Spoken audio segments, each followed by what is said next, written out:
Last week, Donald Tusk gave a very clear message to potential irregular migrants when he said, "Do not come to Europe, do not believe smugglers." Finally, a European leader trying to break the link between getting on a boat and bypassing legal migration channels. Because stemming the flow of irregular migrants will allow our countries to focus on helping the refugees who need and deserve our help directly from the conflict zones. But let us be clear, our enemies are not the refugees who are fleeing from war, conflict and persecution. Our enemies are not the irregular migrants who come from safer countries and who may use the conflict to understandably seek a better life in our countries. Our enemies are the people traffickers who prey on innocent and desperate people, who care little for the lives of their human cargo and who deserve to be taken out of action. So on Monday, EU leaders agreed the outline of an agreement with the Turkish government. And I hoped, like Gianni, to be standing here today welcoming a deal. But instead, I have to admit, I have a number of reservations and questions. Firstly, the process. Yet again, we see one or two leaders going off to negotiate with Turkey on behalf of the EU without really consulting the other countries. Secondly, I struggle to see how much of this is either legal or practical. Even in desperate times, should we just tear up our own rules and international conventions?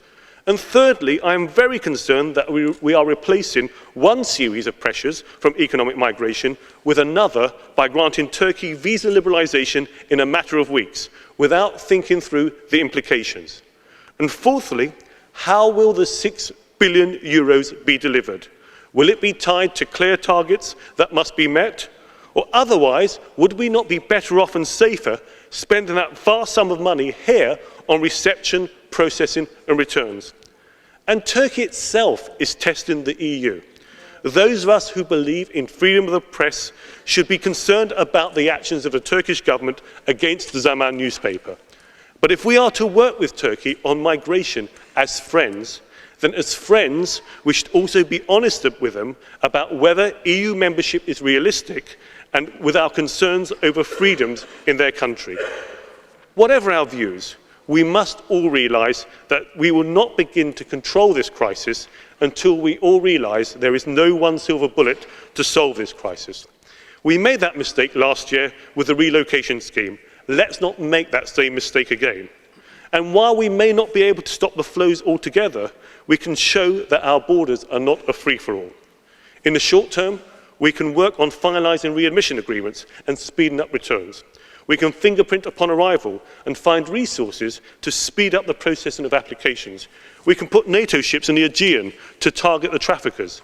In the long run, we can talk about reform of Dublin, but should we really be reinventing Dublin in the midst of a crisis? Or should we find a way of making the system we have work effectively and helping those facing the greatest pressures? Dublin has failed because countries stopped implementing it. Yes, Greece does have a significant humanitarian crisis, but EU politicians would be making a huge mistake to try and launch a hostile takeover of Greece under Article 78 of the treaty, as I see some politicians are proposing. Guy, I see you looking at me. I imagine you're going to attack me again this week. There are a number of times you mention Mr. Kamall in your speeches. Really is flattering. I just hope for your partner's sake you don't mention my name in your sleep. But on an issue as important as this, I ask you and others here today not to seek to score cheap political points, but to agree how all of us can work together to find effective answers. Not undeliverable silver bullets, not initiatives designed purely to grab the headlines, but practical solutions to save lives and help refugees.